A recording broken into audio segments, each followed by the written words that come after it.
Hey guys, welcome back to the Rambler channel. I'm Alan the Rambler. Today we're out just kind of exploring around Helena National Forest. Just some amazing views up here. I'm really excited to get out and do this. So without further ado, as they say, let's jump in.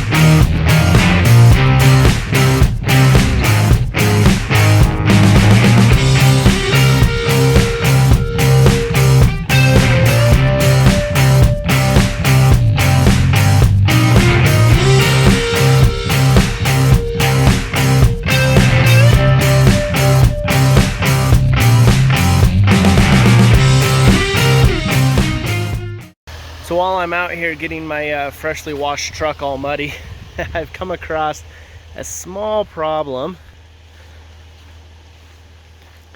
A bit of a snowbank here. The camera makes it look really flat. You can't really see how. See if I can get a better shot on it. Yeah. See if it's like this is no problem, huh? And here, problem. Which is, it's kind of weird because it's like 60 degrees. I mean, I'm in a t-shirt. It's such a beautiful day too. I'll show you some of the sky. Just gorgeous. And there's water flowing from somewhere over there. And of course down the side of the road. But this snow is just so soft.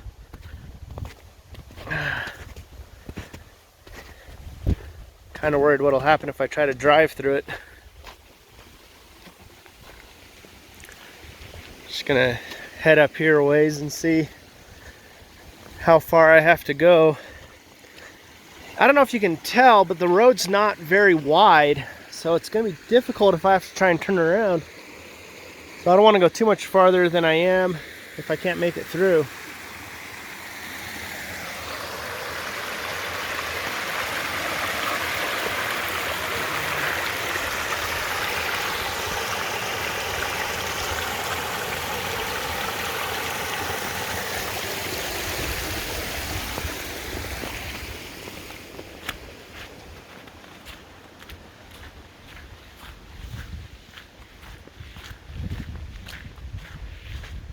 Yeah, it looks like up there it's gonna get completely snowed in.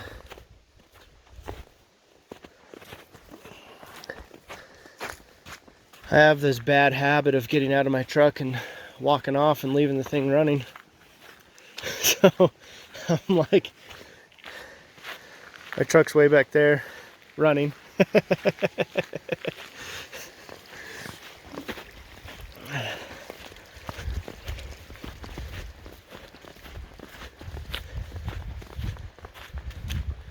Just want to see up in this corner if I can go any farther or not.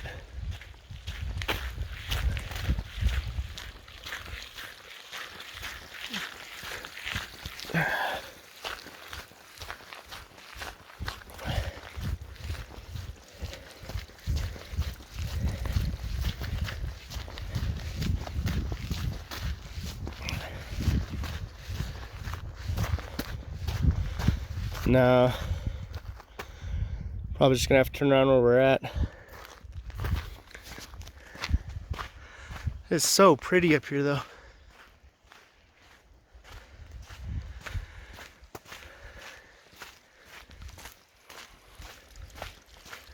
It's just quiet and peaceful.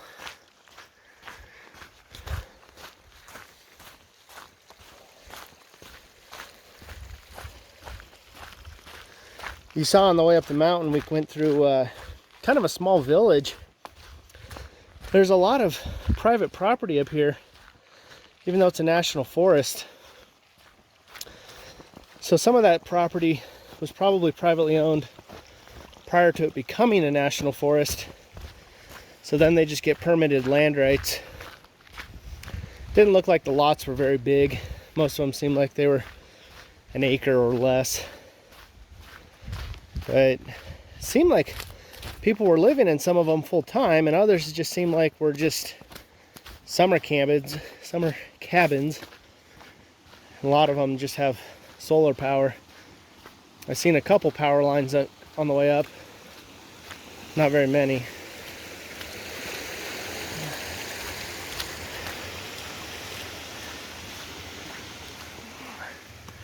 So I'm not gonna be able to turn around where my truck's parked. So we're kind of walking back beyond the truck. You can see it's here. And see how far I have to back up before I find a place I can turn around.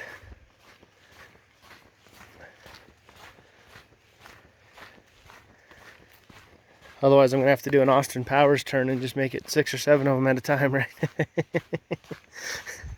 Forward, backward, forward, backward, forward, backward. Might be able to do it right here without damaging too much of the environment off the road. But otherwise, it looks like up beyond that bend, I'll be able to do it. Yeah, so basically that's the plan. Just drive backward down this road for about a quarter of a mile, and then see if we can find a place to do a U-turn real quick. Man, so beautiful. I love it out here.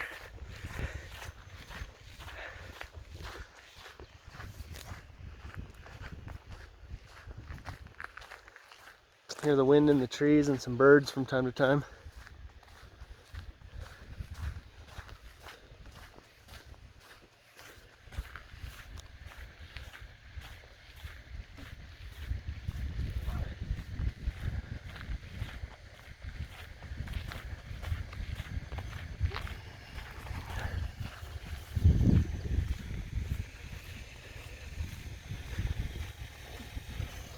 And of course my truck that's still running. I should stop doing that.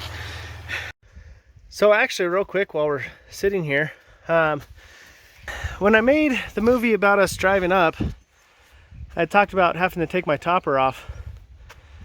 And I guess I forgot to talk about why.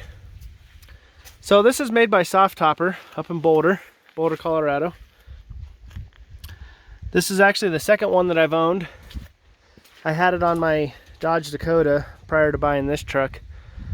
And then I gave that one to my dad.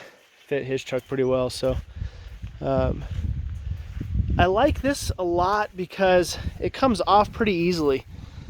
I mean, it took me, even in the high wind, I think it only took me like 5 minutes to take the whole thing completely off my truck, fold it up and put it inside. So it snaps along the bottom, and it's Velcro up the sides there and zipped up the back right here. And then this window, I have actually a mesh window as well. So if I have dogs back there or something, I can put the mesh window in there, and they get better airflow through there. So you can just unzip, unsnap, and unvelcro, and this whole thing folds forward in about 60 seconds. Maybe less. So the one with my Dakota sat actually all the way up against my back window, whereas this one has, I don't know, 4 inches worth of space probably. And I have it on loose right now. I didn't get this all tucked in back when I put it back on the other night. I should tuck it back in all the way, but there's some snaps and some Velcro on the inside that kind of hold it tight, but not really. So you can see how loose it is. It just sits here and flops.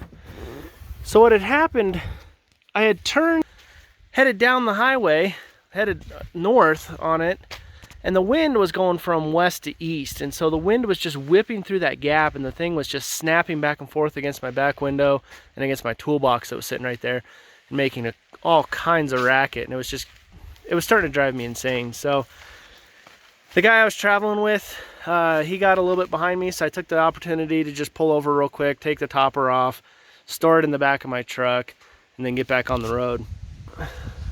So I've got it back on. There's nothing wrong with the topper. The topper's a great topper. I love it. You know, if I get rid of this truck and buy another one, I'm definitely gonna either put this topper on the other one or buy another topper if that truck's bigger. But they are one of the best toppers I've ever owned, for sure. And the thing that I like the most about it is that you can fold it up if need be. When I first put the one on my Dakota, I think it was like a week and a half later, I bought a new engine for my airplane, and the crate wouldn't fit underneath the topper, and I ended up having to fold it back. And if I had had a solid fiberglass topper on there, I would have been in trouble. I wouldn't have been able to pick up the engine. So this one, it was a great product. When it's freezing cold, it is difficult to move it, to fold it up and down and fold it out. And when it's brand new, it's hard to get this stretched, to get it to snap down on these snaps. So I had to have my dad help me snap it on. But now that it's kind of broken in, it's a couple months old. I think I got this in February, and it's May now. So it's been out in the sun a little bit, kind of stretched. And when I was in California, it got hot enough that everything got soft as well. So now it snaps on a lot better. You can see it's still a little tight in the corner as it's breaking in, but otherwise it's been a fantastic product. It's waterproof. I've taken it through a couple car washes and hasn't done any damage to it. I typically try like a self car wash, you know, where you pull in, throw the quarters in the machine and go to work. Just for me, you know, there's certain spots like tailgate's not super dirty, but then up inside my wheel wells is, you know, and I've got these big fender flares on here to keep as much mud off the paint as possible. But you can see even in some spots here, it still comes up through that little crack, but most of the mud gets caught in the wheel wells. And so if you do a drive-through car wash, it goes across my clean hood and keeps it clean, goes across the sides here, and it knocks off some of the mud, but not all of it. So I usually like to go through the hand car washes. And once again, I've started rambling and gone on a bunch of tangents. But anyway, so there's the story behind why the topper came off. Nothing wrong with the topper at all whatsoever. It handled the wind just fine. It was holding up pretty well. Just that front window's kind of loose. So I'm going to try and find a way to make it tighter. And hopefully next time I hit some wind, I won't have to take it off. But anyway, I don't know how fast that wind was blowing. It was pretty remarkable. There were some semis hauling the big box trailers that the front of the truck was in the lane and the trailer was off on the rumble strips. So however much wind that is, that's how much it was. So anyway, we are going to jump back on the road, head back down that way, literally back down that way, because I'm going to have to drive backward to do it. And then we'll find a spot to turn around. Just wanted to stop here for a minute and share this view with you.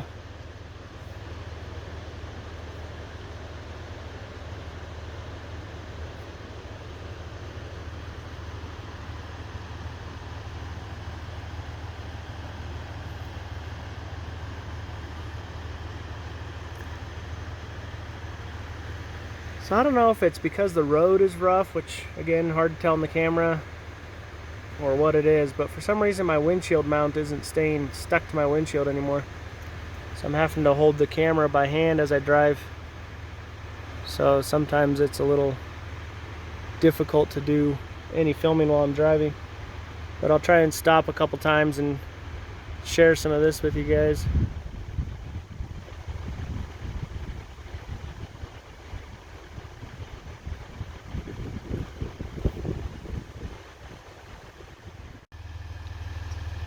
This is what it looks like when a tree gets struck by lightning. I had one in the front yard of my house growing up, the family's house. It was a cottonwood tree. And I remember I was probably 10 or 12 years old. And that thing got struck by lightning. And it looked like this forever until it finally died and we cut it down several years later. But you can see where the bark just kind of rounds up and it doesn't grow right there anymore.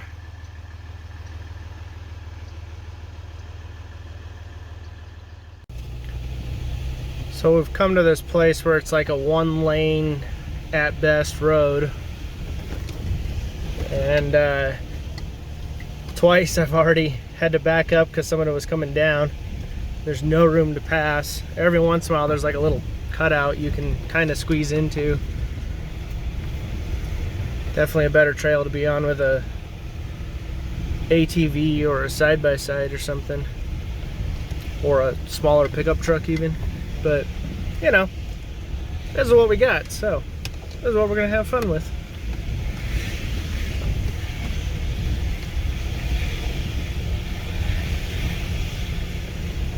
I really need a lift kit.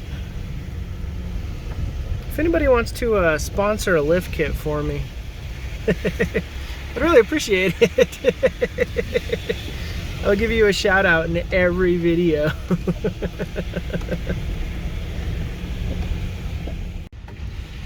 Looks like a lot of this area was forested or something, but some of these trees look broken and some look cut, so I wonder if they had a heavy snow come through here and break some of these trees out. There's definitely snow around on these mountains, and as you saw before, a bunch of snow banks, so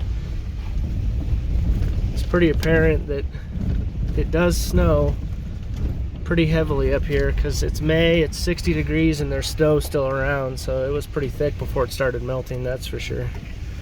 You know, a lot of water and mud everywhere.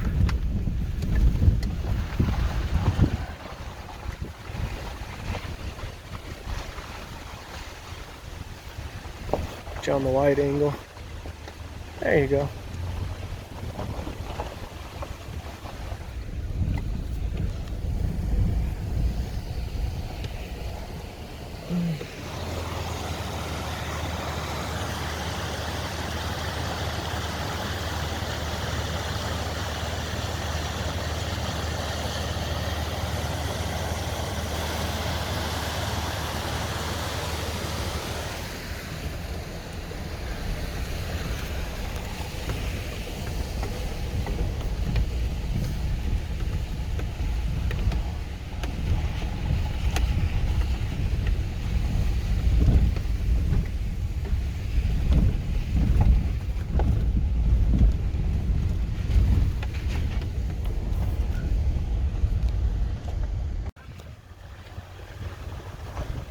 Had a couple people tell me I need to get a drone.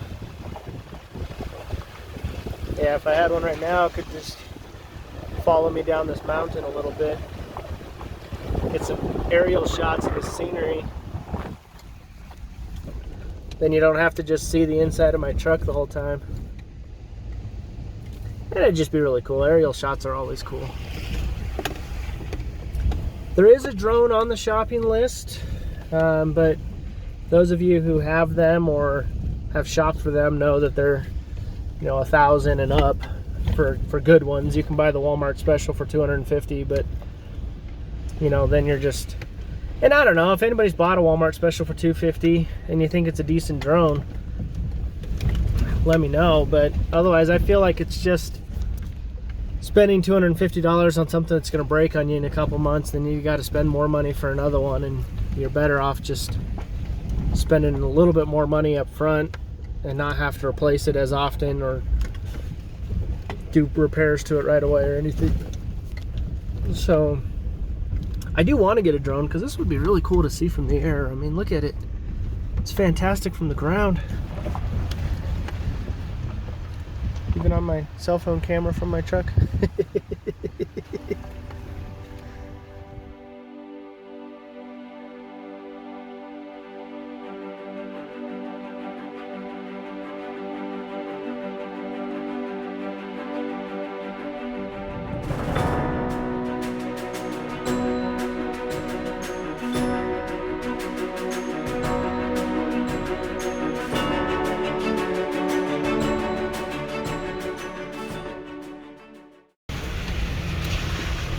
Well, fortunately, I ran into that guy at a wider junction in the road.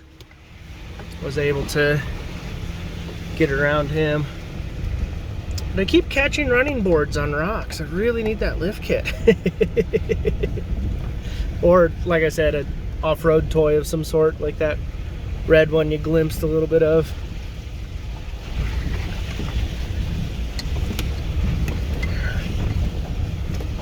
Jeep Wrangler, you know, something like that. It's funny because my smartwatch keeps popping up and saying I'm doing a cycling workout, and then after a while it says that my workout finished, and then a little bit later it starts up again. Oh, look, we noticed you're riding your bike. Like, well, yeah, not quite.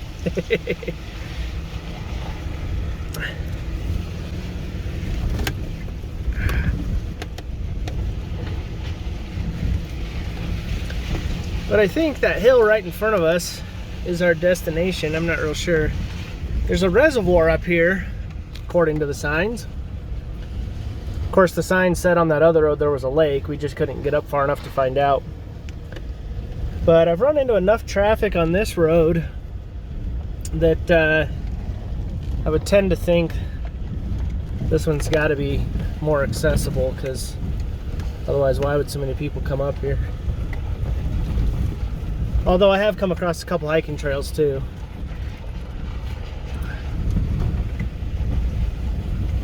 And some people's cabins.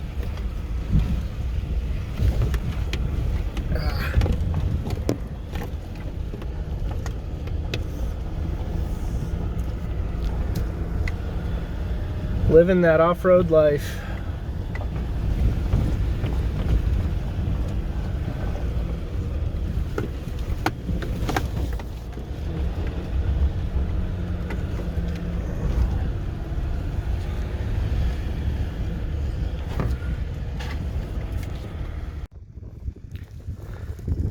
So I got up to the top of that one hill and no reservoir. Came over like 4 more hills, still no reservoir. But alas, a reservoir. Found it.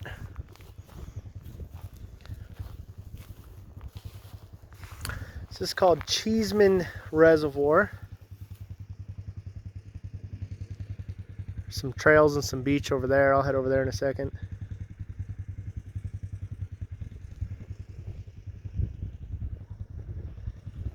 Man, it's so pretty up here. It's such a nice day. It's so beautiful. I can't believe it. The weather report was saying like 45 and rainy. Not 45 or rainy. Snow.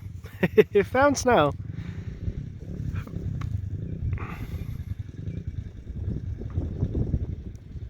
It's gorgeous though. So they've got this sign here talking about this Cheeseman Dam reclamation project, I guess. Rehabilitation project. And I thought it was kind of interesting. The gas tax is 0 thousands of dollars. The water is 0 thousands of dollars. But the total cost is $372,216.12. Don't forget the 12 cents. That part's important. I don't understand the point of the gas tax and the water tax if it's 0. Like, and then they wrote it out as like it was a 10,000 zero number. Yeah, I know, I'm supposed to drive around the lake. Sorry, I got stuck. Stuck on the scenery. But it turns out that because it is a reservoir, it does feed water supplies, as in drinking water. So they do have it closed for recreational use, meaning this fence probably goes around the whole thing. I guess 4 more miles up the trail is a place called Park Lake. But with the trail I already came up, and I did a no-no. I did something you're not supposed to do when you're doing stuff like this. I came out here with only a half a tank of fuel. So at the moment I still have right around a half a tank, but it's better to just kind of start headed back down the mountain. I'm about 35-40 miles back up in here, so that is going to be probably the end of the adventure for today. I'm gonna start headed back down and head back into town, and I will fuel up and probably come back, I don't know, maybe tomorrow or Monday. We'll see what the weekend brings. There's also a place kind of closer in towards Helena called Colorado Gulch, and I might head in there. check out, see what that's about. You know, we're out here doing a pretty decent project, so we're going to be here for a couple weeks. And I really do hope the opportunity arises to get some four-wheelers and come back up. Someplace like this would be fantastic on a four-wheeler for sure. So hopefully I can get back up here, not too further down the road, too much further down the road. And the wind's back. Apologize for those last couple videos with the wind. I realized after I uploaded them that you couldn't hear me very well.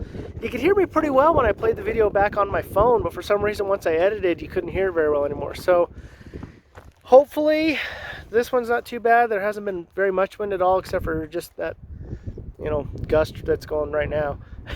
But thanks for sticking around with me, guys, and I hope you've enjoyed this video, and I'll try and get some more posted here in the next couple days or so. And the reason I haven't posted anything about my time in Germany is because nobody likes getting on YouTube and watching a slideshow, and I have, you know, like 12,000 pictures and, I don't know, 5 videos that are only like 10 or 12 seconds long. So if you're okay watching a slideshow, comment down below, say, hey, post a Germany slideshow, and I'll go ahead and get something put together and posted. But otherwise, it's just going to be, I mean, you know, it'd be like 5, 10, 15, 20. Shoot, I could probably do a 5-hour long slideshow of my time in Germany. But there's not a whole lot of, like, video stuff. So, again, like I said, if you want to see some of it in a slideshow form, go ahead and comment down below, say post a slideshow, and I'll put it together. Otherwise, I'll just try and find a way, as I'm editing some of these videos, of just like cutting in a picture. You know, when I talk about Rotenburg, I'll post some pictures in here or something like that, and just be like, hey, here's 3 pictures real quick, don't get bored and click away. But so that's just, I'm just, you know, sometimes I'll get on YouTube and they're like, oh, here's this video of this, and it's like a 20-minute slideshow, and I make it like 30 seconds and go, yeah, no, I don't want to watch a slideshow, sorry. So anyway, here I am rambling again. Check out this view behind me and all this wind. Thanks for joining me again today on another adventure. I hope you've enjoyed it as much as I have. And don't forget to like and subscribe, share, click the bell so you get all the next videos I post, and hopefully there's going to be a slew of them coming. I am trying to do this more often. I'm sorry I haven't posted very much lately, but I'll try to get back on that and post some more. And keep you guys as entertained as possible. I really wish you could all just jump in the truck and come with me on all of these and just see it in person, because it's fantastic. But in the meantime, I'm going to try and post as many videos and try and get as much footage of all of this as I can. So thanks again for joining me, guys, and we'll see you next time.